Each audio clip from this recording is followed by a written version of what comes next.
नमस्कार, news India देख रहे हैं आप और मैं आपके साथ तरन्नुम। सीधे आपको लिए चलते लखनऊ, जहां सीएम योगी आदित्यनाथ क्या कुछ कह रहे सुनाते हैं। लेकिन इसको नियुक्ति पत्र नहीं दिया गया और उसी से डिप्रेशन में आया। उसके बाद इसने सुसाइड कर दिया। उत्तर प्रदेश लोक सेवा आयोग और उत्तर प्रदेश माध्यमिक शिक्षा चयन आयोग की भर्ती की प्रक्रिया के बारे में और उस समय के न्यायालय की टिप्पणी के बारे में हर एक नौजवान उस समय का जानता है। जो कि 9 साल हो गए हैं। 9 साल के बाद तो काफी परिवर्तन हुआ है। आप में से बहुत सारे लोग उस समय नाबालिग रहे होंगे,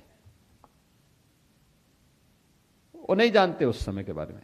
यानी जो व्यक्ति एलिजिबल नहीं था वो चेयरमैन हो गया था, जिसकी स्वयं की डिग्री फर्जी थी, वो आयोग का चेयरमैन बनकर के सिलेक्शन कर रहा था।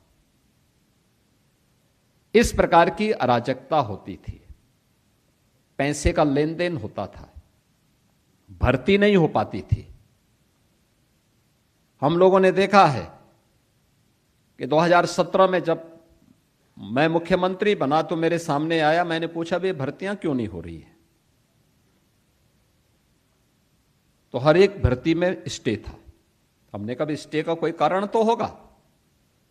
मैंने सबसे पहले उत्तर प्रदेश पुलिस बोर्ड को, भर्ती बोर्ड को बुलवाया, क्योंकि सबसे ज्यादा भर्ती होनी थी वहां।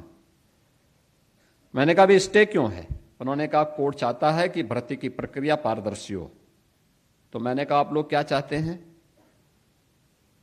ये भर्ती की प्रक्रिया पारदर्शी क्यों नहीं होनी चाहिए?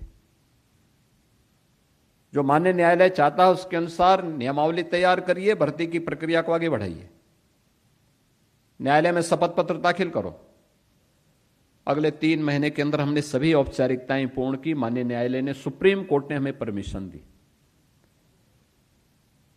हमने भर्ती की प्रक्रिया प्रारंभ की और मुझे बताते हुए प्रसन्नता है कि अब तक हम 2,20,000 से अधिक पुलिस की भर्ती उत्तर प्रदेश के अंदर संपन्न कर चुके हैं। आप अनुमान करिए, केवल पुलिस में ही 2,20,000 से अधिक भर्ती। पहले छोटी सोच थी तो काम भी छोटे छोटे करते थे।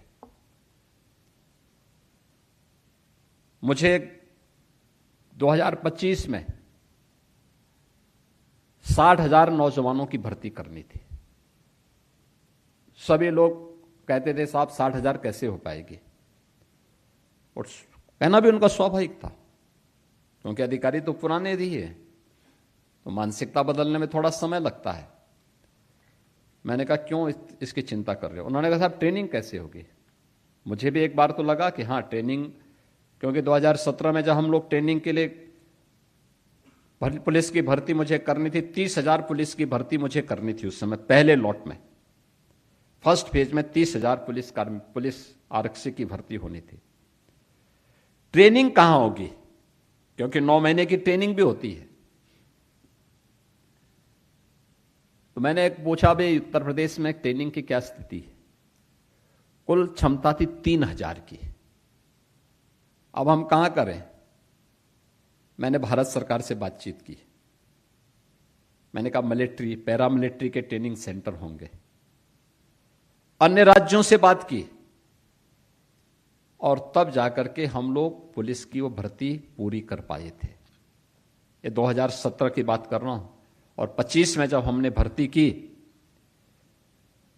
60,244 नौजवानों का एक साथ भर्ती, और एक साथ भर्ती के बाद ट्रेनिंग के लिए बहुत सारे लोग ये मानते थे कि यूपी उनके पास आएगा गुहार करने के लिए कि ट्रेनिंग के लिए अपने सेंटर दे दो। मैंने कहा नहीं, यूपी अपनी ट्रेनिंग क्षमता स्वयं विकसित करेगा। और मुझे बताते हुए प्रसन्नता है कि अभी मैंने 26 अप्रैल को पासिंग आउट परेड के माध्यम से उन 60,244 नौजवानों को अब फील्ड ड्यूटी में भेज दिया है, उनकी सफलतम ट्रेनिंग के बाद। ये सभी ट्रेनिंग उत्तर प्रदेश के अंदर ही, उत्तर प्रदेश के ही केंद्रों में हुई है, जो उत्तर प्रदेश पुलिस के अपने केंद्र हैं। कार्य करने की इच्छा शक्ति, गवर्नमेंट की जो स्पष्ट नीति होनी चाहिए, साफ नियत होनी चाहिए, परिणाम भी आते हैं।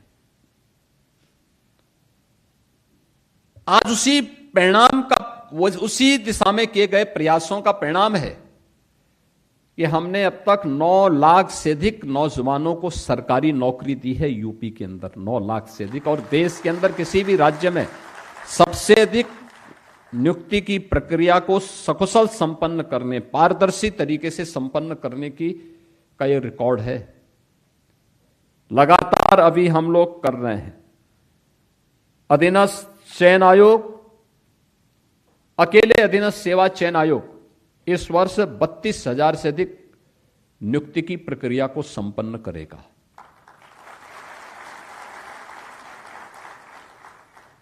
शिक्षा चयन आयोग, इसमें हजारों शिक्षकों की भर्ती की प्रक्रिया इसके माध्यम से संपन्न होनी है। उत्तर प्रदेश लोक सेवा आयोग लगभग 15,000 भर्ती इसको करनी है, इस वर्ष ये इसको संपन्न करेगा। उत्तर प्रदेश पुलिस भर्ती और प्रोन्नति बोर्ड वर्तमान में उनके सब इंस्पेक्टर के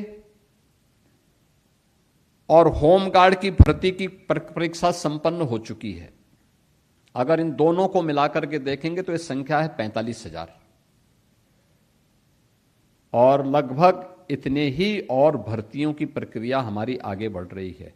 ये मान करके चलिए कि अगले एक वर्ष, इस एक वर्ष के अंदर यानी 26-27 के अंदर अकेले यूपी के अंदर 1.5 लाख इन सभी विभागों में भर्ती की प्रक्रिया, इन सभी आयोग और बोर्ड के माध्यम से 1.5 लाख से अधिक भर्ती की प्रक्रिया संपन्न होनी है। और आप देखेंगे किसी भी भर्ती की प्रक्रिया में हमने यूपी में भर्ती की प्रक्रिया में किसी भी प्रकार का सेंध न लगे, इसके लिए सख्त कानून भी बनाया है। जो भी इन भर्ती की प्रक्रिया की, इसकी पारदर्शिता पर, इस भर्ती की प्रक्रिया की किसी भी प्रकार की धांधली करते हुए पाया जाता तो उसको आजीवन कारावास की सजा और उसकी पूरी संपत्ति को जब्त करने का कानून भी हमारे पास मौजूद है। हम उसका इस्तेमाल भी करते हैं। परिणाम है, आज हम लोगों ने 9 लाख से अधिक भर्ती की। अभी अधीनस्थ सेवा चयन आयोग से जुड़े हुए आज भी, कल भी और फिर 6 को भी हम लोग नियुक्ति पत्र वितरित करने जा रहे हैं। ये लगातार चलेंगे। ये भर्ती की प्रक्रिया पूरी पारदर्शिता के साथ, निष्पक्षता के साथ, बिना भेदभाव के, क्योंकि मेरा मानना है किसी भी प्रतिभावान नौजवान को जाति, क्षेत्र, संप्रदाय के आधार पर उसके साथ भेदभाव होना यह अपने आप में महापाप का कारण है। हम उस प्रतिभा को कुंठित करते हैं और विकास को अवरोधित करते हैं। अगर हमने भेदभाव किया होता तो हम उत्तर प्रदेश की अर्थव्यवस्था को इन 9 वर्षों में, जिसमें कि हमें वैश्विक महामारी कोरोना से भी जूझना पड़ा था, हम उत्तर प्रदेश की अर्थव्यवस्था को 3 गुना नहीं बढ़ा पाते। हम उत्तर प्रदेश की प्रति व्यक्ति आय को 3 गुना करने में सफल नहीं हो पाते। उत्तर प्रदेश के अंदर कानून व्यवस्था या उत्तर प्रदेश के अंदर आज आदित्यनाथ ने विपक्ष पर निशाना साधा है। सीएम योगी आदित्यनाथ को आप सुन रहे थे। पहले पैसे का लेन देन होता था, सीएम योगी आदित्यनाथ ने कहा। अपने इस कार्यक्रम में कई चीजों का जिक्र किया। पेपर कोई देता था, नौकरी किसी और को मिलती थी, और इस पारदर्शिता को हम लेकर आए हैं। एक नौजवान ने तो सुसाइड कर लिया था।